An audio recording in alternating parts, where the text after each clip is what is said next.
Melissa Aguilos. I'm Melissa Baradero at HB Japan Santos. Welcome to my vlog. Welcome to my video. Ngayon po, pag-usapan natin yung L300 regarding po sa business po or sa traffic business. Ito po yung L300 na offer ko po sa inyo. Once po sa akin po kayo kumuha ng L300, pwede po kayo ipasok sa traffic business. May sasakyan na po kayo, may papasukan ng business. Secure po ito, legit po ito yung business na ito kasi marami po ako pumasok na ito since 2020 pa po. So, nag-stop lang po ako noong 2022 dahil po medyo marami na po crowded na ang shopping. Pero ngayon po, mayroon na rin po tayo sa legal corporation at iba pang mga company na pwede natin pasukan sa traffic natin. Nakalink po tayo sa malaking traffic business, subcon po tayo, so ito po legit po.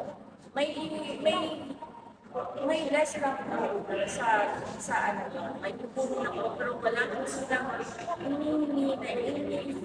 Once sa papasok po tayo na bayad sa inyo, wala po. Pero sa ano po, sa pagbibigyan po, may percentage lang po sila po kasi nakalink po tayo sa kanila. Ito po is secure po. Hindi po ito pangkami. Hindi po inaano mo po na kausaw lang po ito.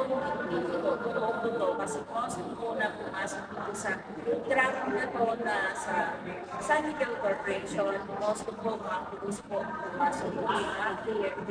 And then, ang client po siya po nagano sa akin na kailangan nila ng maraming police na pumasok dito sa traffic business na ito. So, dito na po, i-secure po ito. Kailangan po natin nag-legit ng mga requirements bago tayo ipasok. Kailangan po natin ng business permit, PTI, and then IPR. Kailangan po natin mag-process ito.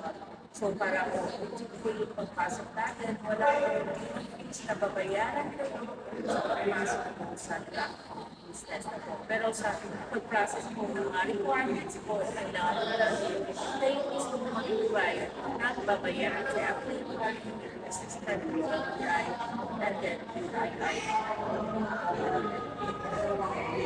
Ito po yung mga po,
like and subscribe and hit the notification bell and subscribe to po ako. Melissa Baradero Videos.